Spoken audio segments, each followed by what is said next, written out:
السلام علیکم۔ آج کی ویڈیو کا موضوع ہے ابو سفیان رسول اللہ صلی اللہ علیہ وآلہ وسلم کی خدمت میں کیوں حاضر ہوا۔ کل کی ویڈیو میں ہم نے دیکھا کہ قریش مکہ نے کس طرح سے بنو خزاعیہ پر ظلم و ستم کیے۔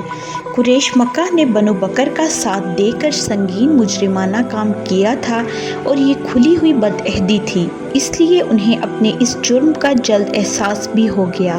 انہوں نے ایک مجلس مشاورت منعقد کی جس میں یہ طے ہوا کہ ابو سفیان تجدید صلح کے لیے رسول اللہ صلی اللہ علیہ وآلہ وسلم کے پاس مدینہ جائے۔ لہٰذا ابو سفیان نے مدینہ کی راہ لی۔ راستے میں بدیل بن ورقہ سے ملاقات ہوئی۔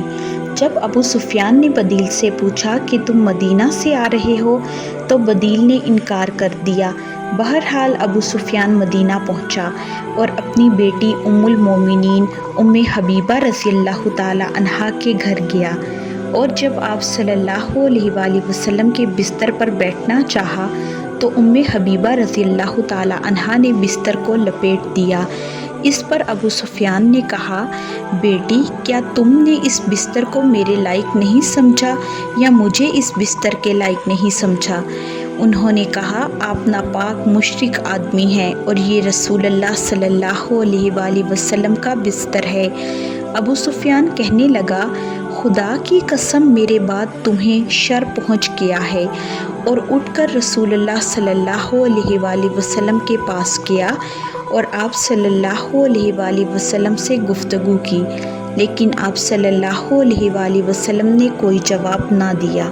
پھر ابو سفیان ابو بکر، عمر، علی رضی اللہ تعالی عنہ کے پاس گھومتا رہا، لیکن کسی نے کوئی بات نہیں کی، اور رسول اللہ صلی اللہ علیہ وآلہ وسلم سے سفارش کرنے سے سب نے انکار کر دیا۔ بالآخر ابو سفیان نے علی رضی اللہ تعالی عنہ سے کہا، میرے لیے کوئی راستہ ڈھونڈو، میں کیا کروں؟ حضرت علی رضی اللہ تعالی عنہ نے کہا، بس تم مسجد میں کھڑے ہو کر لوگوں سے امان کا اعلان کرو۔ لہٰذا ابو سفیان نے مسجد میں کھڑے ہو کر اعلان کیا کہ لوگوں، میں لوگوں کے درمیان امان کا اعلان کر رہا ہوں، اور پھر اپنے اونٹ پر سوار ہو کر مکہ چل گیا۔ جب مکہ پہنچا اور قریش سے اپنی بات بتائی تو قریش نے کہا کہ علی رضی اللہ تعالی عنہ نے تیرے ساتھ محض مذاق کیا ہے۔ اس کے بعد ہم اسلامی فوج کی مکہ کے لیے روانگی کے بارے میں بات کرتے ہیں۔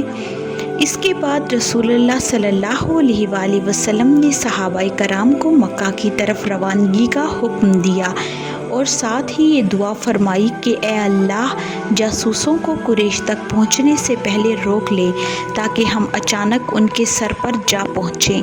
رسول اللہ صلی اللہ علیہ وآلہ وسلم نے 10 رمضان المبارک 8 ہجری کو 10,000 صحابہ کرام رضی اللہ تعالی عنہ کے ساتھ مدینہ سے مکہ کا رخ فرمایا۔ مدینہ کا انتظام ابو ذر غفاری رضی اللہ تعالی عنہ کے سپرد فرمایا۔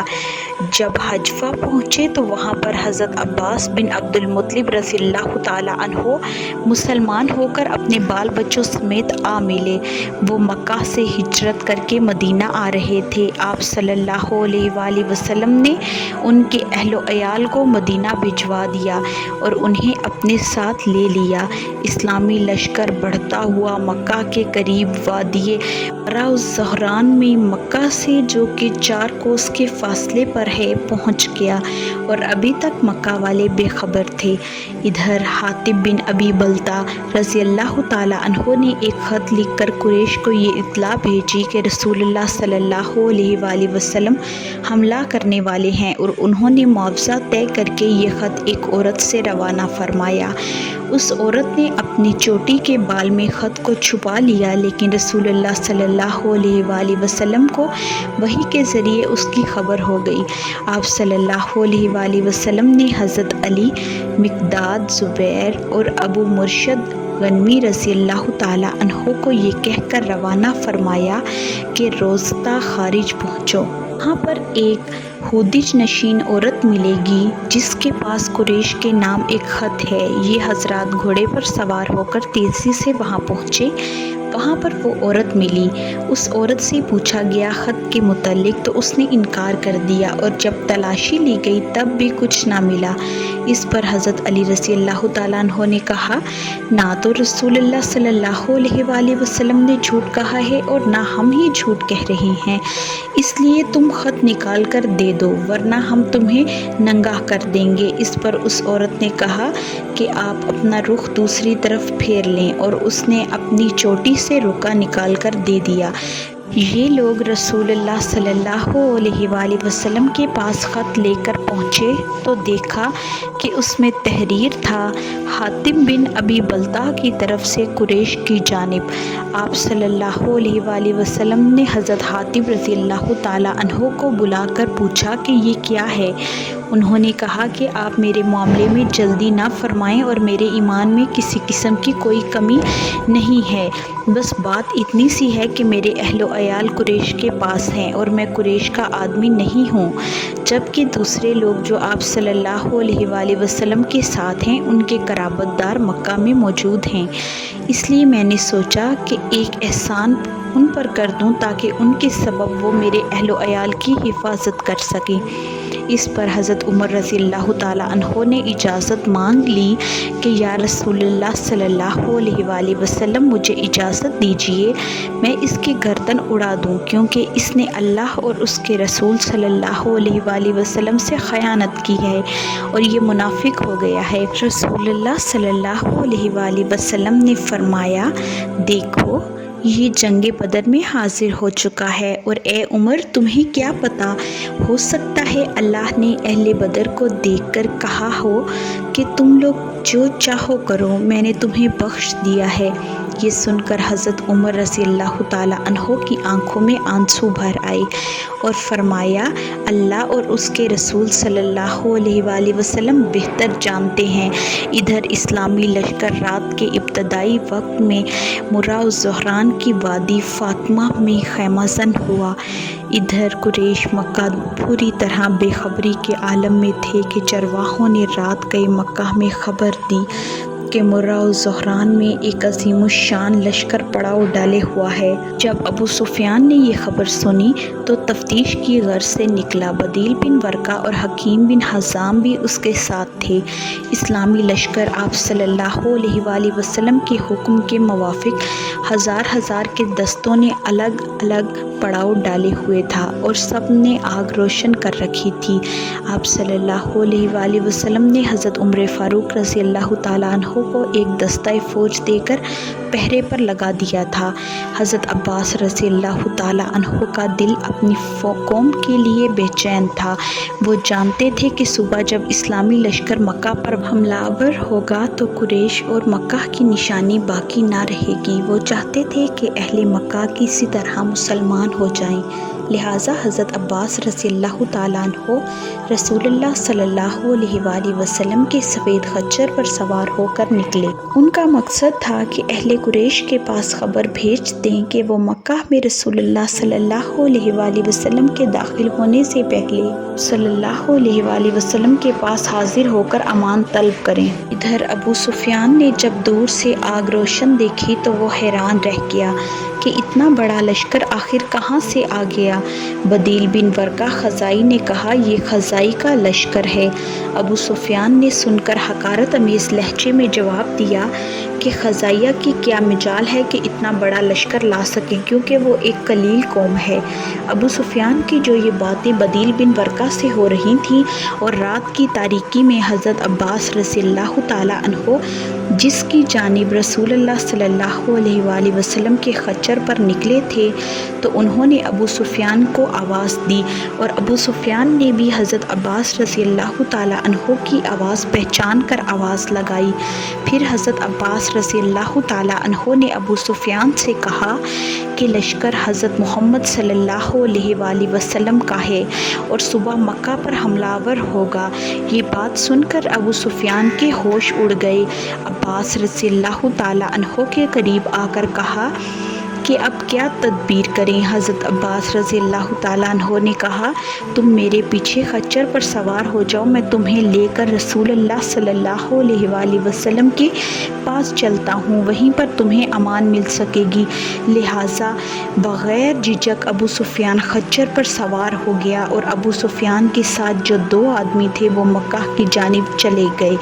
جب ابو سفیان کو اپنی سواری کے پیچھے بٹھائے حضرت عباس رضی اللہ تعالیٰ عنہ رسول اللہ صلی اللہ علیہ وآلہ وسلم کے پاس چلے تو حضرت عمر فاروق رضی اللہ تعالیٰ عنہ نے دیکھ لیا۔ حضرت عمر رضی اللہ تعالیٰ عنہ ابو سفیان کو قتل کرنا چاہتے تھے، لیکن چونکہ عمر رضی اللہ تعالیٰ عنہ پیدل تھے اس لیے عباس رضی اللہ تعالیٰ عنہ تیزی سے سواری دوڑا کر رسول اللہ صلی اللہ علیہ وآلہ وسلم کے پاس جا پہنچے۔ ادھر پیچھے سے عمر رضی اللہ تعالیٰ عنہ آپ صلی اللہ علیہ وآلہ وسلم کی خدمت میں آ پہنچے اور عرض کیا یا رسول اللہ صلی اللہ علیہ وآلہ وسلم، یہ کافر بلا شرط قابو میں آ گیا ہے، اس لیے آپ صلی اللہ علیہ وآلہ وسلم حکم دیں کہ میں اس کی گردن اڑا دوں۔ حضرت عباس رضی اللہ تعالیٰ عنہ نے کہا میں ابو سفیان کو امان دے چکا ہوں، لیکن عمر رضی اللہ تعالیٰ عنہ بار بار ابو سفیان کی گردن مارنے کی اجازت رسول اللہ صلی اللہ علیہ وآلہ وسلم سے مانگ رہے تھے۔ اس پر عباس رضی اللہ تعالیٰ عنہ نے کہا عمر، اگر تمہارے خاندان کا کوئی شخص ہوتا تو تم کو اس کے قتل میں اتنا اصرار نہ ہوتا اور اتنی بے صبری نہ کرتے۔ اس پر فاروق اعظم رضی اللہ تعالیٰ عنہ نے عباس رضی اللہ تعالیٰ عنہ کو جواب دیا کہ عباس، مجھ کو تمہارے مسلمان ہونے کی اس قدر خوشی ہے کہ اپنے باپ کے مسلمان ہونے پر بھی اس قدر خوشی نہ ہوتی، کیونکہ میں جانتا ہوں کہ رسول اللہ صلی اللہ علیہ وآلہ وسلم تمہارے اسلام لانے کے خواہاں تھے۔ آپ صلی اللہ علیہ وآلہ وسلم ان دونوں حضرات کی باتیں سن رہے تھے۔ پھر فرمایا عباس، ابو سفیان کو تم اپنے ہی ڈیرے میں لے جاؤ، صبح میرے پاس لے آنا۔ جب صبح حضرت عباس رضی اللہ تعالیٰ عنہ ابو سفیان کو لے کر آپ صلی اللہ علیہ وآلہ وسلم کی خدمت میں حاضر ہوئے تو ابو سفیان نے اسلام قبول کر لیا۔ پھر حضرت عباس رضی اللہ تعالیٰ عنہ نے آپ صلی اللہ علیہ وآلہ وسلم سے عرض کیا کہ ابو سفیان اعزاز پسند ہے، لہٰذا اسے کوئی اعزاز دے دیجیے۔ آپ صلی اللہ علیہ وآلہ وسلم نے فرمایا ٹھیک ہے، جو شخص خانہ کعبہ میں پناہ لے گا اسے امان ہے، جو شخص اپنے گھر کا دروازہ بند کر لے گا اسے امان ہے، جو شخص بغیر ہتھیار کے راستے میں ملے گا اسے امان ہے، اور جو شخص ابو سفیان کے گھر میں پناہ لے لے گا اسے بھی امان ہے۔ اسی صبح 17 رمضان المبارک بروز منگل 8 ہجری کو رسول اللہ صلی اللہ علیہ وآلہ وسلم لشکر اسلام کے ساتھ مراء الظہر ان سے مکہ کے لیے روانہ ہوئے۔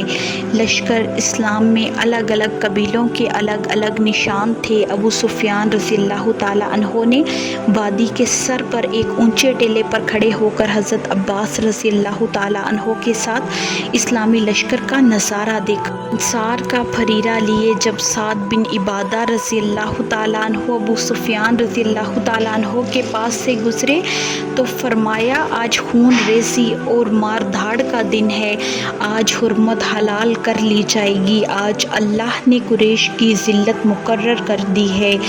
ابو سفیان رضی اللہ تعالیٰ عنہ نے رسول اللہ صلی اللہ علیہ وآلہ وسلم کے پاس آ کر سعد رضی اللہ تعالیٰ عنہ کی یہ بات بتائی۔ یہ سن کر حضرت عثمان رضی اللہ تعالیٰ عنہ اور حضرت عبد الرحمن بن عوف رضی اللہ تعالیٰ عنہ نے عرض کیا یا رسول اللہ صلی اللہ علیہ وآلہ وسلم، ہمیں خطرہ ہے کہ سعد رضی اللہ تعالیٰ عنہ قریش کے اندر پہنچ کر مار دھاڑ نہ مچا دیں۔ کے بعد آپ صلی اللہ علیہ وآلہ وسلم نے آدمی بھیج کر ان سے جھنڈا لے کر ان کے صاحبزادے قیس رضی اللہ تعالیٰ عنہ کے حوالے کر دیا، یعنی جھنڈا سعد رضی اللہ تعالیٰ عنہ کے ہاتھ سے نہیں نکلا۔